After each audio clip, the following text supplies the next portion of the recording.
Episode of the Post Shift Podcast. Of course, I'm your host, Shawn Soole.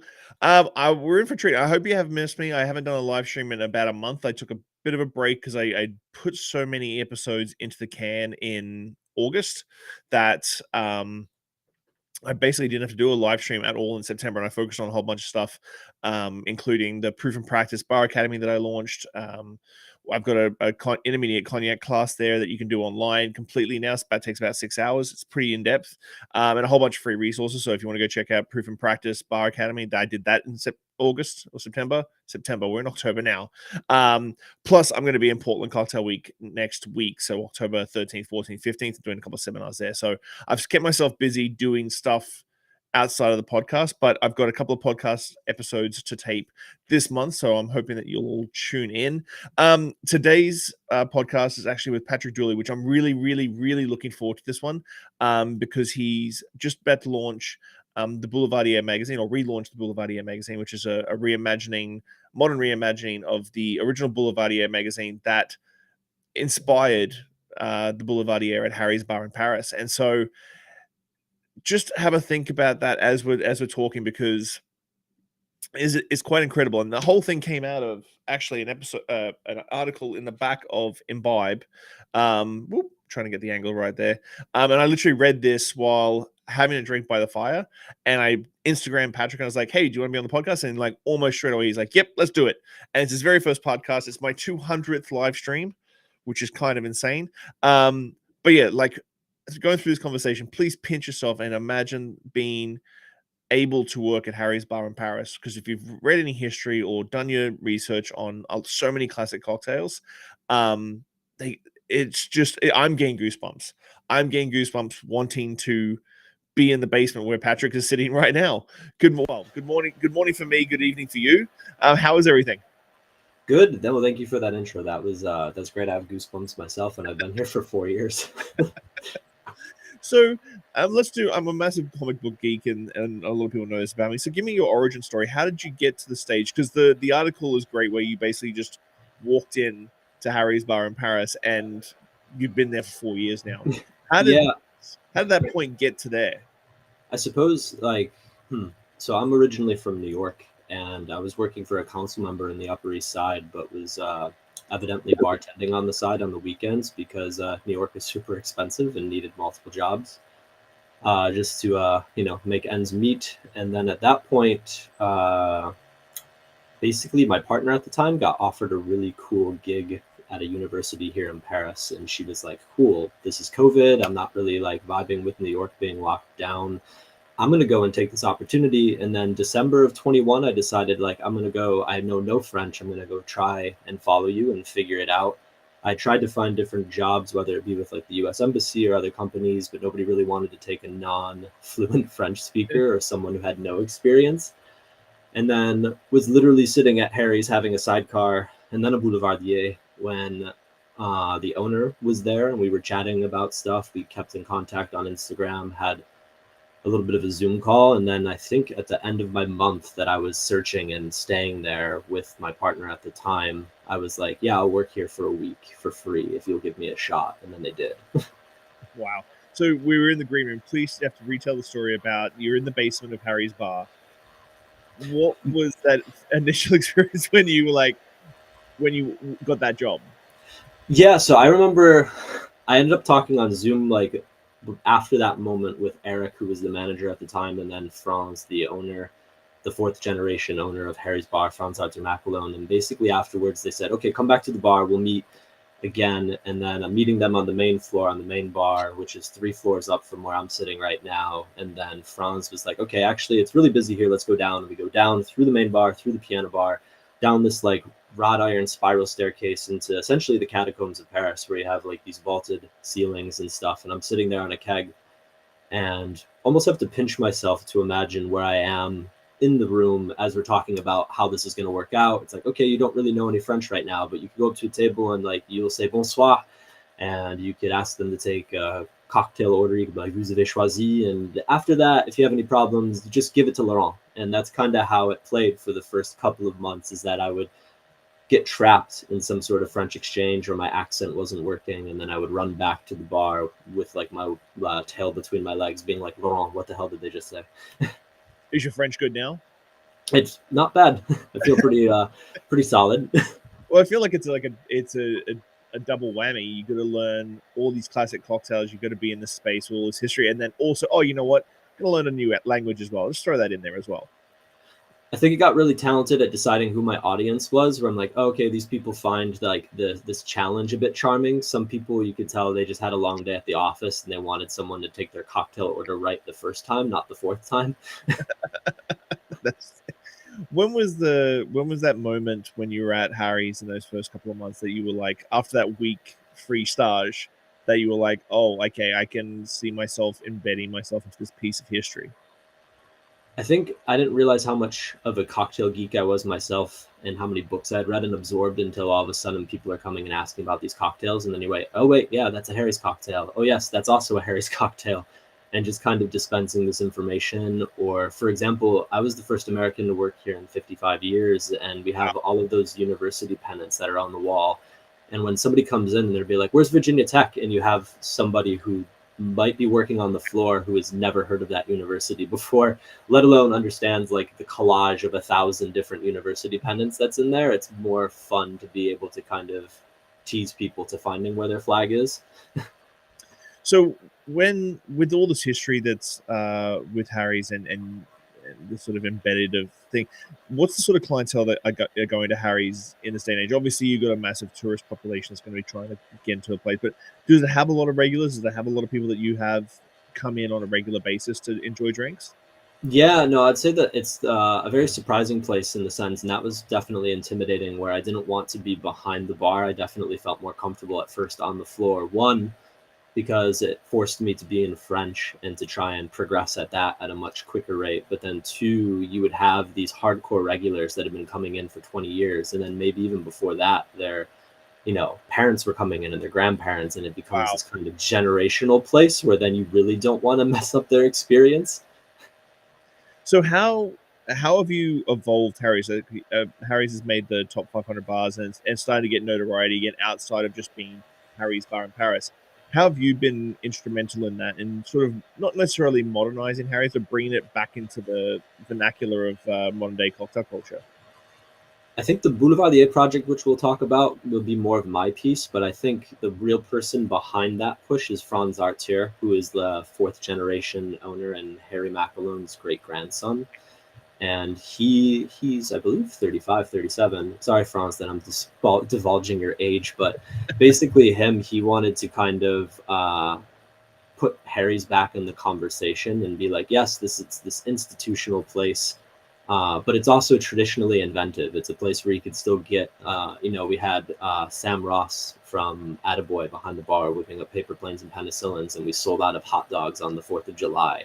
So I think that's where he inserts people into these really fun events that I think could only go down in a place like Harry's. Yeah, and who would not want to be behind the bar at Harry's bar in Paris?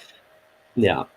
So with the evolution of this sort of expansion into the modern era of cocktail culture, how did you sort of pitch the idea of Boulevardier to France and sort of like build out this idea of bringing back the Boulevardier? What was the backbone of that?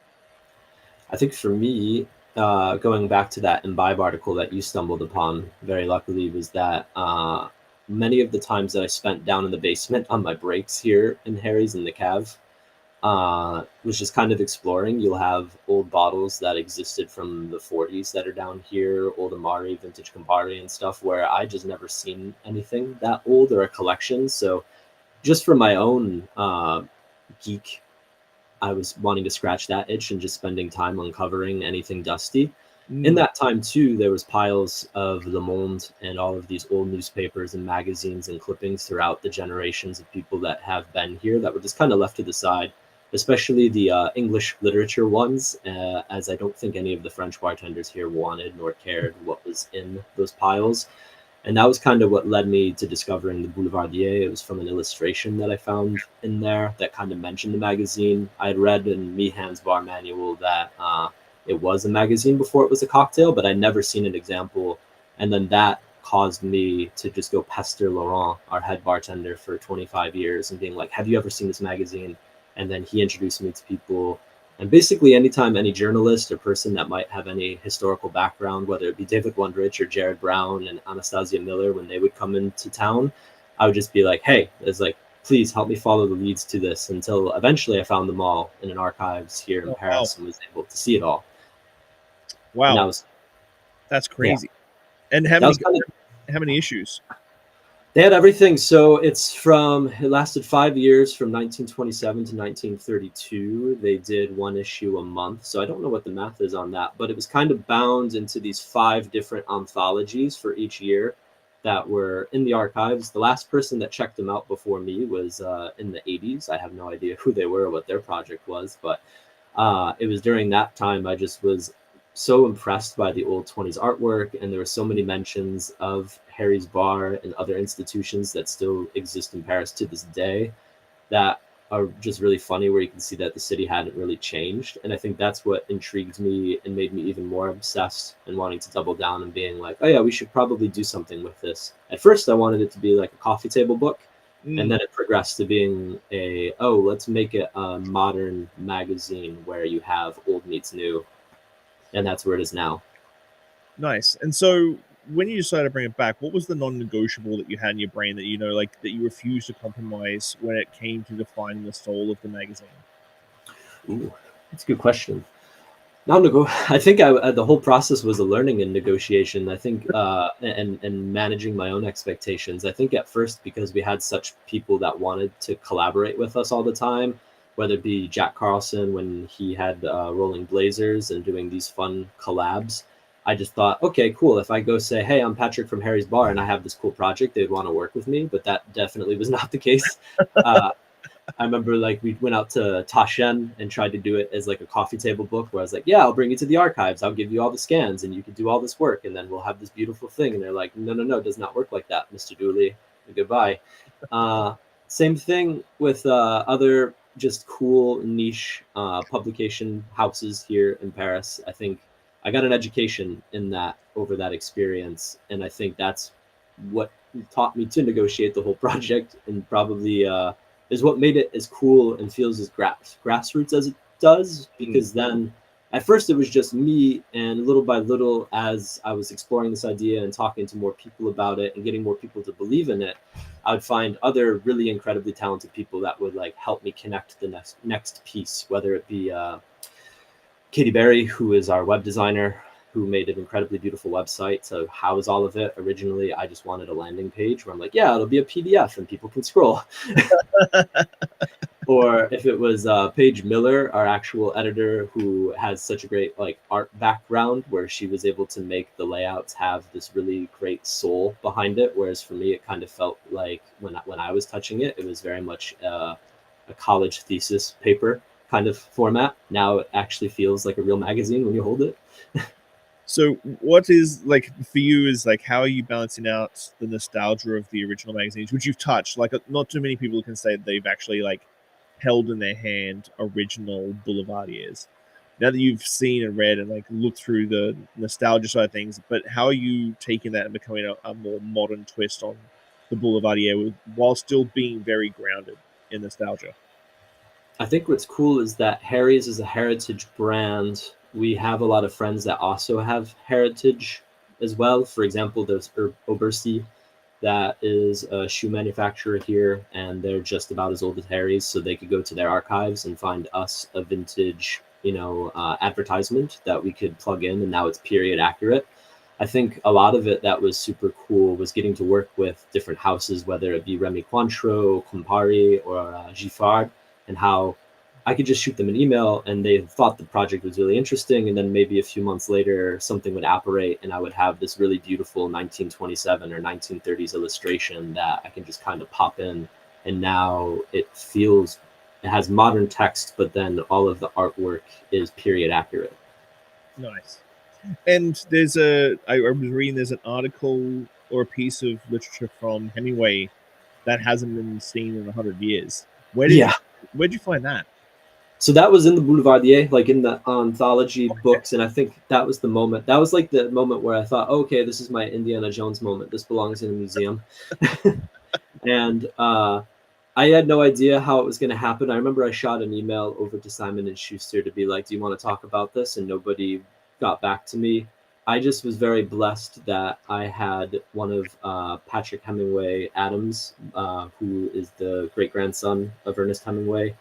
One of his friends just so happened to be at the bar, and he was drinking, and I was just rambling about this project and showing people all the scans on my phone because they were ordering Boulevardiers. And he was like, "Oh yeah," I was just like, "I know Pat Hemingway," and then he gave me his phone number, and then we got to chatting, and that kind of parlayed this idea of, okay, first let's verify that this is real and not just me plugging in make a Hemingway article but whimsy into ChatGPT. And then that's what allowed Schreiber and Simon and Schuster to then give us the rights to use it for this anniversary edition, which is still in disbelief again. Wow. How do you see Boulevardier going forward? Are you only going to do one issue? What's the plan? Are you going to look at doing like monthly issues, or is it going to be like a every 3 months? What's the plan with Boulevardier going forward? Going forward, so it's been an immense amount of success. I didn't really know how to gauge the demand in the beginning, so it was kind of linked to a Kickstarter program. Yeah. So with that being said, in 2 weeks we reached funding and people are still backing it, and you still can go and buy your copy. Please go buy a copy. But essentially with every copy sold, that kind of adds to a budget to do a second issue. And for me, the goal would be, this first issue is a lot about heritage and linking it to these legacy brands, whether it be the Hemingway family or Harry's Bar. A second issue, I'd want it to be more of a dialogue with the industry in Paris as a whole, and that would probably come out in June if I was lucky. I'd want to do something biannually. That would be the goal, where it'd be two, like, print physical copies a year, and then you would have this online platform as well, where we could have things going on in the meantime. Yeah, because I noticed on Kickstarter that you're at like just over 10 grand right now. What was the original like? I need to raise this much money. 6K, I think, was going to get me a run of 250 issues sent to your door before Christmas time with pretty packaging and good paper. And like this is the only copy that I have physically, which is fun to hold on to. The ones that were at the launch party have all run off, but that was great and intended. Lovely. How many pages is it? I believe 78. Yes, 78 pages, but there's more to come. I think as things have been progressing too, like there's just a lot of fun surprises and additions to this one. So I'm excited. Well, I'm going to make sure I put my link up on my Instagram so that everybody can go and buy a copy. Please, thank you. With that talking about like Paris cocktail culture possibly being the second edition, how do you see Boulevardier sort of fitting into? Because as you said, we've talked about being a legacy brand. This Paris is definitely like one of those hotbeds of like legacy brand cocktail bars.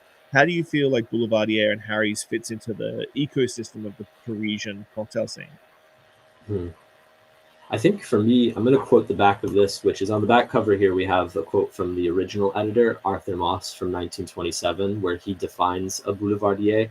And in his definition, he says the boulevardier is a permanent fun seeker. Their life is a permanent holiday. All they demand of society is wine and a song. And I think that is kind of the antithesis of all of this. And this project is highlighting really cool people that I suppose fit into that definition. I think Harry's is a great home and an anchor point for that from generation to generation. It's something that people continue to come back to and discover new things, even though the actual interior of the place hasn't changed in 114 years. So I think that there's definitely room to see it continue to develop and grow. And I think it could be a really cool space to also promote not just bartending culture but literature as a whole too within the industry, because there's so many great writers within our industry. For example, Georgette Mosier, she wrote an article in here and it's absolutely beautiful about her reason for coming to Paris and what she has found. And I think if I could stumble upon more of that or connect those dots with more people, I think that will continue to be meaningful to me. Because I feel I know that personally I've run hotel bars in the past, and I know Harry's is one, but I always had that romantic notion of a a central location where everybody does everything. So you Yeah. go in there for lunch, you have your 3 martini lunch, you get your telegrams there, you read your newspaper there.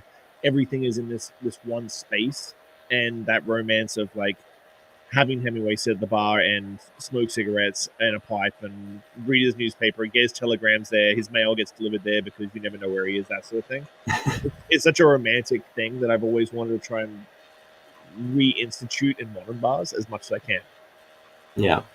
Yeah. And I think, and it feels right, like right now in particular, coming out of COVID, I know it's been a few years and such, but it just feels like there's such a great creative energy right now in Paris as a city, and I've seen it just from even in my short amount of time being here, my 4 years, just watching the industry become much more tight knit, and it's been just a real pleasure and joy in my life to get to see it and to make my little part in it.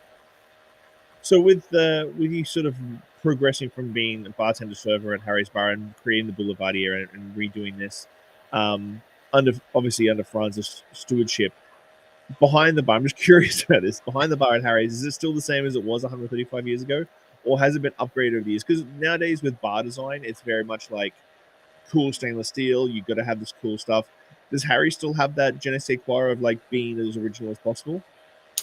Bits and pieces. I'd say when I first started, my first 2 years here behind the stick at Harry's, it was a station that was slightly upgraded in the 80s, where they actually raised the bar just a tad bit because it was a little lower, so you could kind of see the spacers when you sit down there. We also have some of the older bar stools where they were shortened. Now we have them, they've been raised.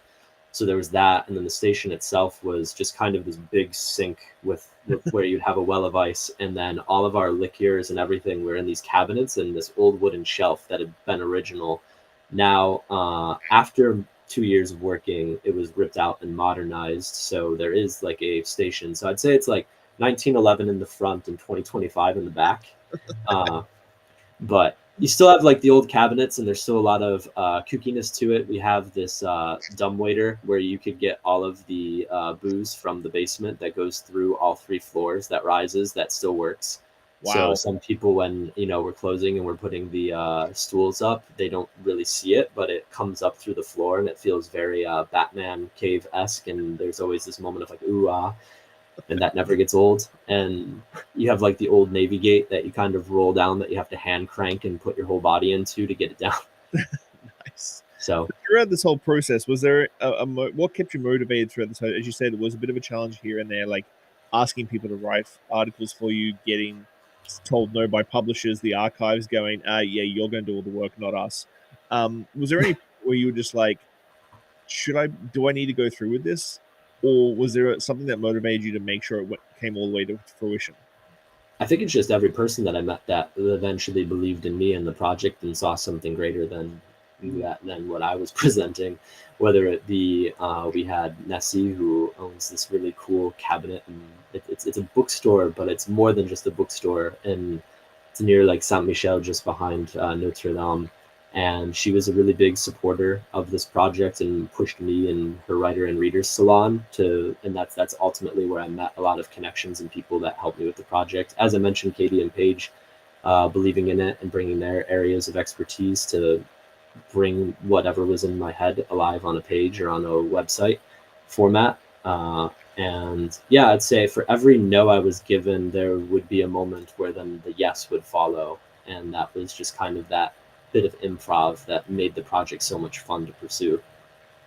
What do you want people to feel when they get their issue of magazine just before Christmas and they're looking at Boulevardier magazine being reinvented? Something, especially if you're a hardcore cocktail nerd, like if you know the cocktail, you know the story behind it, you've seen it in Barflies. What do you want people to feel? Do you want them to feel nostalgia? You want to feel inspiration? What's the goal with the first edition of Boulevardier? Inspiration and nostalgia are good. I think definitely when you read it in its whole, because it starts with those 1920s pieces and then ends in modern day for the story arc. I think at the end you get this kind of sense that Paris hasn't changed that much in 100 years, and that's a fun feeling to sit with, even though the writing styles are clearly different. However, I think overall, I hope that when people read it front to back and put it down, that they kind of come away with this experience of being like great writing is important and it deserves a place to live, and it should be something that is in your hands, tactile, that you can hold and share with people, and not just be on your phone. Mm. Mentioning that, you were mentioning like you're going to be like obviously putting more stuff up on the website as you go forward before the second edition. How are you going to balance out that sort of tactical? Because I still have, I actually looked it up today. My Imbibe subscription goes back to 2019, and it gets renewed every year. I get a magazine in the mail. I prefer tactile. That's why I've got so many books. I've got a billion things on the website. It's like tagged and all that sort of stuff, but books are just always better. How are you going to balance out that tactile nature of the magazine with online presence as well? Because online presence is so important these days. You can't ignore it. Yeah, and I think that's where, again, just to highlight Paige and Katie, just because of their talents, they both have such a great eye and design for things. Where, for example, in here, without spoiling the layouts, there's a lot of textures in here where you could have something like, I remember a client wrote on the back of a coaster a line from Don Draper in Mad Men, which is on the back here. It says, "What is happiness? It's a moment before you need more happiness." And he wrote that. He like crumpled up the coaster, but I kept it in my pocket, and then I put it through a scanner, and like that's in here, but like overlaid on top of some old 20s artwork, but then also underlaid with this real high res photo of the Seine in Paris. And I think a lot of those textures you can find on the website, and I think that's what gives it its authenticity, where you have a lot of these modern elements but mixed with the old 20s illustrations. And I think we could keep that up, and that there's a great number of artists and talent that we have in our community here, where we can bring that back in full, where we don't necessarily have to keep pulling from the old one. But yeah. Did you think when you walked into Harry's that day and asked for a stage, did you think you'd be in this position you are right now? Not at all. No, this has been the this has been truly the honor of my life. I think it's really funny when I try and call my parents back in New York. They live in upstate New York, and I tell them what I'm doing. Where I'd be like, "Oh yeah, so it's just like you know, I had dinner with Ernest Hemingway's grandson, and he popped my collar as I went outside and said, "Go get him." That's going to be in my canon now forever. So, what's the plan for the next 6 months for you with the release coming up? Are you going to be going on the road and doing some more conversations and seminars and shows talking about the Boulevardier and Harry's Bar? Yeah, so basically, the Kickstarter campaign ends on October 31st, and then we'll get the first print run going probably mid-November and into people's houses before Christmas. But in that in-between time, we plan on doing different pop-ups conversations. For example, this week is Fashion Week. Next week will be Art Week, and we hope to do some things with that here in Paris, as well as just going into different bookstores and talking to folks about getting it stocked. And that's kind of where the I guess grassroots nature of this project is going to naturally evolve and turn into this project. More podcasts. It's been great to be on yours for the first one, but I obviously hope to get to shout about this and get a pulpit and be able to get as many readers, get this in the hands of many readers as possible. You and Fran's going to do a massive tour around the world. Just get him up on stage. You know, honestly, Franz would have probably been on here right now, but he is on a plane as we speak to Hong Kong to do 50 Best with Barry. Oh, that's fantastic. See, that's just See, this is one thing that I'm going off on a tangent now, because like I'm massive on legacy brands. Like the hotel bar I just finished up at this year has been around 15 years, which is not anything crazy, but in the world of modern cocktail bars, 15 years is a long time. And then you think about your bar being around for what 115, 110 years, like, and France is going towards 50 Best, where so many legacy bars out there don't get that opportunity in the modern cocktail scene to actually like still be showcased that way. Mm-hmm. And honestly, I feel like that's just a testament to the relationships and trust that he's built within the community. Mm-hmm. Not to mention just like how Harry's has been able to kind of stay, I wouldn't say unchanged in a bad way, but you know, it's been authentic to itself. It hasn't lost that authenticity, and I think people could feel that. And it's something kind of like the nature of hospitality itself. You know it when you feel it. Well, it's the thing is like everybody's always about like what's the new thing, what's the new trend, what's the new piece of glassware. Without ever realizing you can build something with a fantastic foundation that can be around for 100+ years and still be hugely relevant. Yeah. It's like it always blows my mind because I always forget too. We don't have any music upstairs. We don't have any TVs. There's none of that, and it's just the sounds of your drinks being made, the sounds of human noises being made around everyone, and I think that's a very poetic thing, but also just a really cool thing to see still available to people in 2025. Yeah, that again goes back to that romance of being that hub for everything to everybody, but in the perfect possible way as well. Um, Hmm. that's amazing. The Boulevardier, I'm going to link that up on the website so that everybody can keep going with the Kickstarter campaign, so that you guys can get a second edition ready to rock and roll for June next year. It's been a pleasure talking to you, but we're at the position and place in the podcast that I always do the 5 deep podcast questions. Every guest gets these. Okay. Every guest gets these. Yeah.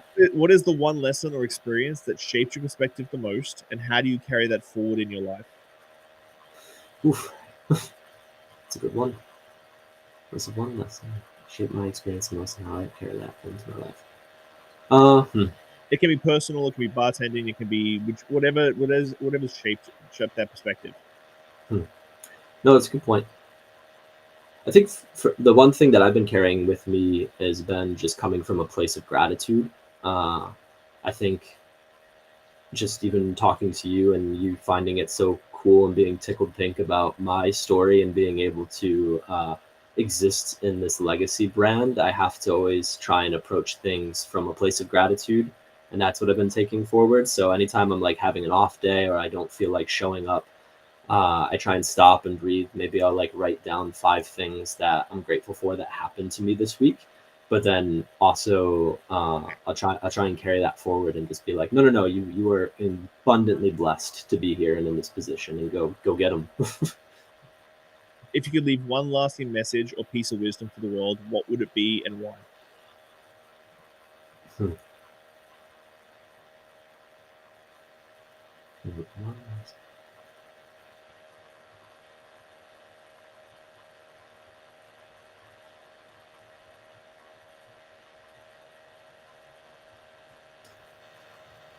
I think that your stories will probably travel twice as far as you do. So take care to make the most of them.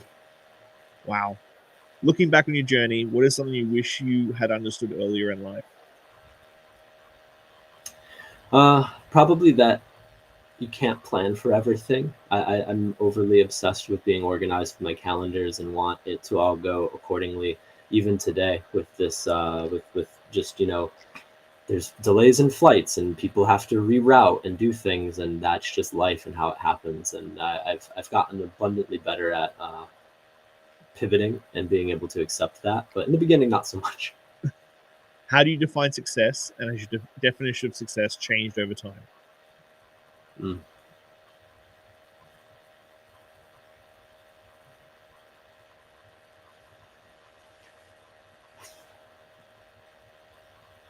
I would define my success based off of the community that has been nurtured. And I think the only thing that has changed about it in time is that that community is not only grown, but it's deepened to a degree where I'm always kind of taken back by how many incredible people I either get to work with or I'm surrounded by or are supporting me. And yeah. What do you hope your legacy will be, and what steps are you taking to build it?